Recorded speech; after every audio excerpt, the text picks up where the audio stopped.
पवन Kumar केंतुरा, NIOS DElEd संगठन प्रदेश महासचिव। आप देख रहे होंगे आज जो कोर्ट में जो फैसला दिया गया है एनसीटी के डायरेक्टर के माध्यम से, उन्होंने स्पष्ट कहा है कि एनआईओएस डीएलईएड अन्य डीएलएड जैसे कि इग्नू से डीएलएड है या फिर डाइट डीएलएड है या इसके अलावा अन्य कोई भी डीएलएड है, सभी के समकक्ष है और एनआईओएस डीएलएड जो है प्रत्येक राज्य में लागू किया जाए। तो एनसीटी का जो मामला था जिसके लिए सरकार अभी तक कह रही थी, शिक्षा मंत्री अरविंद पांडे जी भी कह रहे थे कि आपका कोर्ट में मामला चल रहा है, तो एनसीटी ने तो अपना स्पष्ट जवाब दे दिया है कि एनआईओएस डीएलएड अन्य डीएलएड के समकक्ष है। अब जो ये मामला है इसको इतना लंबा खींचा जा रहा है, आपको मैं बता दूं कि अरविंद पांडे जी शिक्षा मंत्री जी और हमारे जो मुख्यमंत्री पुष्कर सिंह धामी जी है, मेरा उनसे रिक्वेस्ट है कि कृपया अब आप किसी भी प्रकार की टाल मटोल ना करें।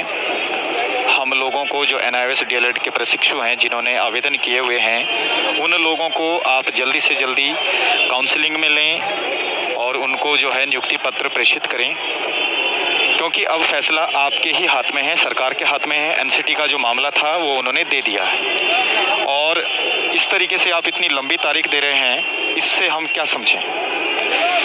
आपके इसके पीछे आपकी क्या मंशा है कि आप लेना नहीं चाह रहे हैं हम लोगों को, क्योंकि तारीख पे तारीख आप लोग दिए जा रहे हो। कुछ अभी तक जो है आपने नियुक्तियां दे दी है और थोड़ी बहुत जो बची होगी उसको भी आप शायद पूरा कर रहे हो। देखिए शिक्षा मंत्री जी, सभी बच्चों को बराबर का हिस्सेदार समझिए, सभी लोगों ने पढ़ाई की हुई है। अब एनसीटी का जो मामला था वो तो स्पष्ट हो चुका है, अब आप हमारे लिए क्या सोचते हैं, जरा आपका फैसला भी हम देखना चाहेंगे। तो कुल मिला के सरकार की यही मंशा है कि एनआईओएस डीएलएड को जानबूझ के लंबा रख रहे हैं। बेरोजगारी का आलम इतना है कि लोग सड़कों पर आ चुके हैं। शिक्षा मंत्री अरविंद पांडे और मुख्यमंत्री जी को भी मैं कहूँगा कि जब तक 30 तारीख नहीं आ जाती हम धरने प्रदर्शन पे डटे रहेंगे। हमारा धरना खत्म नहीं होगा। हमारा धरना उसी दिन खत्म होगा जिस दिन हमारा नियुक्ति पत्र हमारे हाथ में होगा।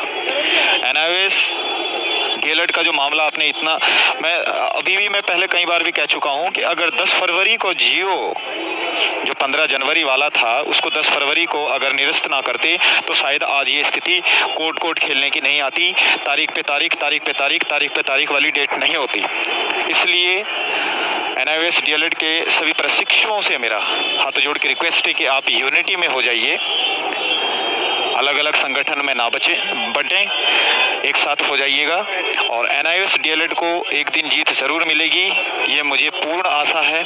और मैं तब तक नहीं हटूंगा मुख्य गेट के गांधी पार्क से जब तक हम लोगों को सरकार ले नहीं लेती, क्योंकि अब सरकार के हाथ में है। अब यहाँ से पता लग जाएगा कि सरकार की क्या मंशा है, अरविंद पांडे जी की क्या मंशा है, क्योंकि जो भी है वो अरविंद पांडे जी के ही हाथ में है। शिक्षा मंत्री वही है, वो कुछ भी कहें कि एनआईओएस डीएलएड के मुझे इस प्रकार से बोलते हैं टीचर्स लोग। किसी भी टीचर्स ने आपको गलत नहीं बोला है श्रीमान जी। हाँ, इतना है कि अपना हक तो हम मांगेंगे आपसे ही, कहीं बाहर से नहीं मांगेंगे।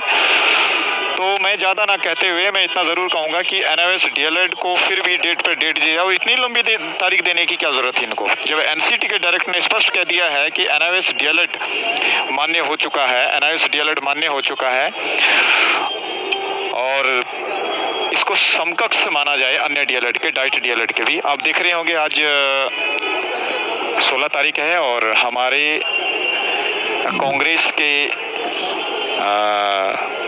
जो नेता हैं आज देहरादून में आ रहे हैं, राहुल गांधी जी, काफ़ी जनसंख्या है उनके उसमें। तो भाजपा सरकार का क्या काम है वो तो स्पष्ट दिख रहा होगा। बेरोजगारों का बुरा हाल देखिए, सारे बेरोजगार बैठे हुए हैं जी, सब बेरोजगारी, सब भुखमरी की कगार पे हैं। ये भाई साहब देखिए यहाँ पे, ये भी ऊपर देखो, ये शिक्षा प्रेरक है, एनआईओएस डीएलएड है, लेखा सहायकार है, उत्तराखंड परिवहन निगम वाले हैं, उधर पीआरटी के जवान हैं, और भाजपा सरकार कहती है कि हम रोजगार दे रहे हैं। सिर्फ और सिर्फ तारीख के अलावा आप लोग कुछ नहीं दे सकते। भाजपा सरकार की वजह से इतने लोग बेरोजगार घूम रहे हैं कि अगर अभी भी आप लोग नहीं सुधरे, नहीं जागे, तो इसका बहुत बुरा परिणाम आपको भुगतना पड़ेगा। ये मैं आपको अभी भी बता रहा हूँ। ये आपको बुरा जरूर लग रहा होगा, लेकिन मैं कड़वा कह रहा हूँ भाई। आप काम करिए बस। हमें केवल पार्टी नहीं चाहिए, हमें तो वो व्यक्ति चाहिए जो अच्छा काम करे और उत्तराखंड का विकास हो, बेरोजगारी खत्म हो, जिन बच्चों ने जो कोर्स किए हैं, जो जिसके लायक है, वो उसको उसका हक मिलना चाहिए। बस हमारा कहने का ये मतलब है।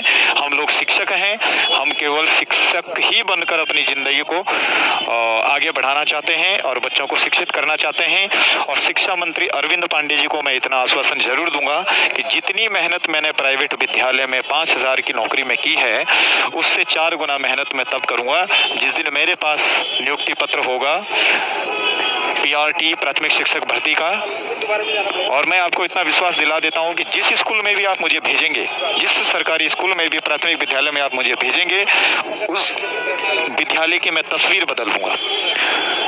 वहाँ के बच्चों को मैं प्राइवेट विद्यालय में जाने बिल्कुल नहीं दूंगा, क्योंकि मैं उनको वो नॉलेज वहीं पर दे दूंगा जो एक प्राइवेट विद्यालय में होती है, दी जाती है। क्योंकि मैं खुद एक प्राइवेट विद्यालय का शिक्षक हूँ और 2014 से कंटिन्यू पढ़ा रहा हूँ।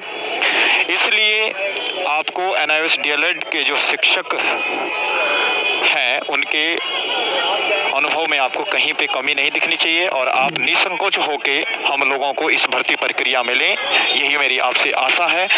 और अगर आप लोगों ने हमको 30 तारीख को भी आगे की तारीख दी या अन्यथा हमारे साथ सौतेला व्यवहार करने की कोशिश की, तो देख लीजिएगा शिक्षा मंत्री जी, अब हम असंवैधानिक कार्य करने के लिए बाध्य होंगे और हमारे साथ अगर कुछ गलत हुआ तो इसके जिम्मेदार सिर्फ और सिर्फ अरविंद पांडे शिक्षा मंत्री जी होंगे। उत्तराखंड सरकार इसके जो है जिम्मेदार रहेंगे, ये मैंने स्पष्ट कह दिया है। मुझे नौकरी चाहिए तो मतलब चाहिए, क्योंकि मैंने DLED किया हुआ है और टेट भी क्वालिफाइड हूँ, मैंने आवेदन किए हुए हैं। और जो आपका आवेदन सूची होती है, वो प्रतिआवेदन सूची होती है, उसमें हमारा नाम शो हो रखा है। आप जल्दी से जल्दी NIOS DLED के सभी प्रशिक्षुओं को जिन्होंने फॉर्म भरे हुए हैं, जो प्रतिआवेदन सूची में जिनका नाम है, उन्हें ले लीजिए। और यही आशा मैं करता हूँ शिक्षा मंत्री जी से। NIOS DLED जिंदाबाद। जय हिंद, जय भारत, जय उत्तराखंड।